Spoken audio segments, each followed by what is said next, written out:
now it got serious on Friday with Micah Parsons, because up until this point, I just thought it was a chess game, and Jerry's done this before. But always remember this, if you're a Cowboy fan, Jerry doesn't lose anybody that he wants to keep. If he wants to keep Micah Parsons, he'll keep Micah Parsons. What happened is Micah Parsons' agent got involved in this. Jerry likes to talk to the player and let's work this out. And normally the player does pretty well with Jerry Jones. But in this situation, Micah Parsons has requested a trade. Here is Jerry Jones on the message that he's sending to Cowboy fans. As always, in any relationships, there are different moods at different times of your relationship. That's what it is. Don't lose any sleep over. So just to be That's clear, one thing I would say to our fans. Don't lose any sleep over. just to be clear, you don't feel the relationship has changed at all from the Super Bowl Big 12? Again, I know my attitude, and my attitude is the same one I've had. I think the world of Micah. He's an outstanding player. He can really help us, but he's got to fit in with what's in the best interest of the team, and that's what the negotiation's all about. And it's not just about money, it's about trust, and the trust is wearing thin. You have Jerry and his son. They walked the tightrope before, but this feels a little bit different than CeeDee Lamb or Dak Prescott. Parsons isn't just another disgruntled player. He's a foundational piece. When you think of the defense, he's one of the top 2, 3, 4 players on defense in the NFL. And not every trade request ends in departure, but, the tension is there. And I always wonder about the relationship. That, yes, you can kind of tamp that down a little bit. You can bury it a little bit, but it's still there. Now, if Jerry really wanted to play and toy with Micah Parsons, you can franchise tag him for a couple of years if you wanted to. It feels like Jerry has gotten what he wanted. Keep this in mind. Of when he bought the team, he got the 3 Super Bowls. Now it just feels like he loves being in the spotlight. The Cowboys are going to lead every show. Micah Parsons, they're going to talk about the Cowboys. He does subscribe to any publicity is good publicity. I don't, but he's a brilliant businessman, and the Cowboys are worth $10 billion. The number of analysts who have in the last year or maybe year and a half said, this is about publicity. If Jerry didn't have those 3 Super Bowls, I wonder what his approach would be as an owner. Because he's got 3 and he's a Hall of Famer and he's a billionaire.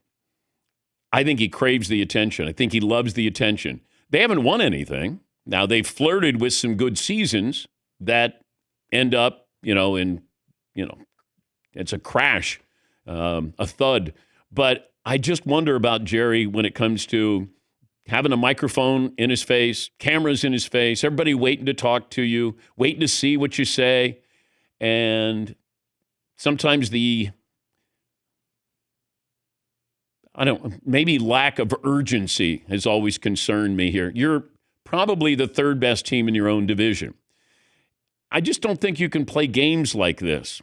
I think get a contract done and move on. Get a contract. If you truly want to keep Micah Parsons and CeeDee Lamb and Dak Prescott, then get the job done. Get it done.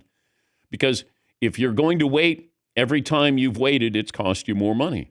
And you need to have a full roster. You're top heavy with Micah and Dak and CeeDee Lamb. But this is your goal when you draft them. Your goal is, I hope he's one of the greatest defensive players and he's here for a long time. Well, he's one of the greatest defensive players, but now you're making him rethink if he wants to be here. CeeDee Lamb, I hope he becomes one of the best receivers in the game. He has. Now, Dak Prescott, you can say, well, you know what? If he proves to be a starter and he's consistent, man, that'll be great. We found a diamond in the rough. Okay. You got him. You signed him. You paid him more than you needed to, but that's your guy. He can be loyal, but then you're not quite sure why he gets some deals done and then doesn't get Micah Parsons done. When you could have, and I go back to April, before the draft. Now all of a sudden you got everybody who can be involved in this. I don't want to wait till August if I'm going to play a game and say, all right, maybe we'll trade him if we have to. He doesn't want to be here, we'll trade him. In April, everybody can be involved in this. If you truly aren't all in on Micah Parsons, That's when we should have been discussing this. Not now, because it still feels like Jerry, he's going to get this done at some point. It might be in 3 weeks. It might be on, the Sunday, when they open up. What is it, a month? A month from today, the Cowboys open up, right? So is that what are we headed towards that kind of deadline, finish line? With Jerry, it feels like he loves, craves, needs that attention. And he's gotten it. But if he didn't have those 3 Super Bowls, I wonder if his approach would be a whole lot different. All right. Seton, what's poll question today? Is Dallas a good place to play? Yes or no? You don't want to lose that address. Like, you're a Cowboy, it's different. If Dak played for Jacksonville, no one would care. CeeDee Lamb, if he was in Cleveland, we'd be like, that guy's pretty good. Micah Parsons, he would be different because Micah Parsons would still be a force no matter where he is. But being a Cowboy, it means something more than any other franchise. As loyal as Green Bay is, as Pittsburgh is, the old Raiders, there's something about being a Dallas Cowboy. Everything that goes with that. You get clicks. You get headlines. You get publicity. You get endorsements. You're a Cowboy. If you can put up with that, from the standpoint of everything you do is under a magnifying glass. I saw Dak Prescott's building a mansion, and I saw the early stages of that. Or a gender reveal with his wife or girlfriend. Like, it's all there. You got Troy Aikman, who something said, Troy, that, he talks about the Cowboys. It's going to be put there on the front page. Tony Romo, they got jobs. They're Cowboys. Jason Garrett got a job. Jason Witten got a job. So you do have, it means something. It's like being a Laker. Kind of like being a Dodger or a Yankee, but to a lesser degree. But, you have that address. And if you can put up with everything that goes along with that, it's a great place to play. Yes, Seton. Right, but there's the address, and then there's everything that comes with the address. And one of those things is not rings. Yes. What you get is you're overrated because you're a Cowboy. You get constant abuse from Cowboy fans. We could just look at Shea for that. There's these unbelievable expectations of greatness despite no real recent track history of being able to accomplish that. True. It feels like that address is maybe a little delusional right now about what that address means. I think it's absolutely delusional because it's been 30 years. Correct. No team in any sport in the United States has gotten more publicity for doing less than Dallas. But Dallas gets more publicity than anybody. And you're living off those fumes of a different generation with the triplets there.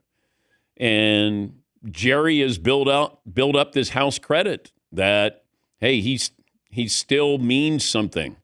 What the Cowboys mean. But they don't mean anything, if you think about it. Like, they're just a curiosity. That's all. Like, what's the over-under? 7.5, maybe? 8.5 at the most?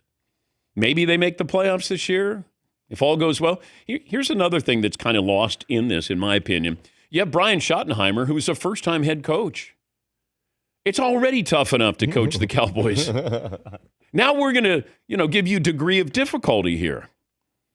And he's trying to establish a culture here. Well, it's hard to do that when your best player is right over there and he's not practicing. You got a quarterback who's injury-prone, and you paid him all that money. You got Pickens, who's going to eventually want a contract too. Yeah. Like there's a lot of things involved in this. They do some things really, really well.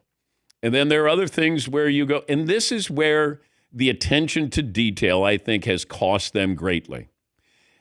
And as somebody with the Players Association said to me last weekend, if you wait how many months with Micah Parsons, if you know that you love Micah Parsons, then it's like when you say, I don't want to get married, but I'm going to stay engaged. And then the next year we're still engaged, but I don't know if I want to get married. Well, then you're probably not going to get married, or you shouldn't get married. But when you meet somebody and you say, hey, you're the person. Hey, I've been with you for 4 years and you have performed at the highest level. Then you marry him. You sign him up.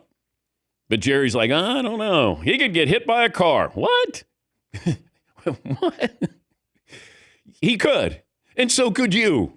Yes, Marvin. Don't you try to draft well and get a great edge rusher so you can sign him and so he can be on that team for the rest of his career? Yes. Crazy thought. Sorry. That's the goal. That's the goal, that you found your guy. And then all of a sudden you're not quite sure. And I'm sure a deal will get done. You do not want to lose Micah Parsons, because if you did, then lose him in April when you can take advantage of the draft and teams who would then, pony up. You're not going to get equal value here from Micah Parsons. I don't think he'll be traded. It's Jerry doesn't want to deal with Micah's agent. That's all. Jerry likes to talk to the player one-on-one, and we'll get a deal done. And hey, I reached, but he's the one because he brought in his agent. Now, I don't know why. I don't know what the numbers are, but it feels like Jerry was bothered that I thought we were going to talk about this. We were going to go back and forth and we'd get a deal done. Yes, That's why people have agents, so that they can do that on someone's behalf. I do like the idea, though, that Jerry's like, he needs to do what's best for the team. You could just say, well, isn't what's best for the team having me on it? Yes, Dylan. I think the team's better with me playing than Yes, not. yes. So maybe you should do what's best for the team. Yes. Jerry also seems like the first guy who, if you didn't have an agent in those discussions, he'd be like, I'm going to capitalize on this one. Yeah. Also, Dan, for the record, 8.5. 8.5 wins for the Cowboys. Sounding higher and higher. Yeah. I'm going higher. Yes, Marvin. I can't wait until the opening of Thursday Night Football, opening night. Eagles celebrating their Super Bowl trophy. We're talking about Micah Parsons. Oh, yeah, you have to. He got signed the Tuesday before the Thursday night game. You think that's when it happens? But he's not in camp. This happened with C.D. Lamb. They dragged Dak Prescott out until the first Sunday of the NFL season. And look, Jerry Jones will never come on this show, but anybody who talks to him locally, I would just want to know, tell me the business philosophy for waiting for somebody you're going to sign. I just want to know that. Because if, as the source at the NFL Players Association said, $8 million, the difference between $34 million and $42 million, and then the following season, that's another $8 million. So you could be paying $32 million more than you needed to over 4 years for Micah Parsons. I don't understand the logic unless you say, we got $32 million in publicity. No, he probably got $100 million in publicity thanks to ESPN. Yes, Marvin. And don't forget, Jerry almost screwed up the first dynasty when he didn't sign Emmitt Smith, and they went 0-2 to start that season. Yes, Dill. I mean, that's sort of like getting like a parking ticket and just being like, I don't want to pay it right now. Yeah. And then in 2 weeks, it's like triple the price. They're like, well, that was stupid. Oh. And I don't like leading with the Cowboys because I won't do that to you. But in this situation, now that you have the trade request, and do I still think it's going to get done? I do. I'm just kind of fascinated with the approach. These brilliant businessmen who are smart enough to make billions, and then when it comes to dealing, with individuals, and you make moves and you go, how's this guy a billionaire again? Yes, Marvin. But Jerry doesn't think he's like the other guys. He thinks he's a football guy because he played football at Arkansas. So he's like, no, I'm not like the rest of them. I'm a football guy that became a billionaire. Yeah. All right. So we'll come up with a poll question today. It frustrates me because the Cowboys dominate the headlines when there's really no news. And so now you have them front and center, and it just gets to the point where you go, I'm going to bang my head against the wall. It'll get done. Now, there's part of me hoping it doesn't get done. Like, give me some chaos here. Send him to the Chicago Bears. All right. Now we got something to talk about. But go back. Jerry and Micah hold a joint press conference, and Jerry talk about, Micah, and I love him like a son, and, hey, Jerry's tough. He's a tough negotiator. Yes, he is. Happy to be a cow. Like, I've been doing this 40 years. Oh, not much longer, though. All righty.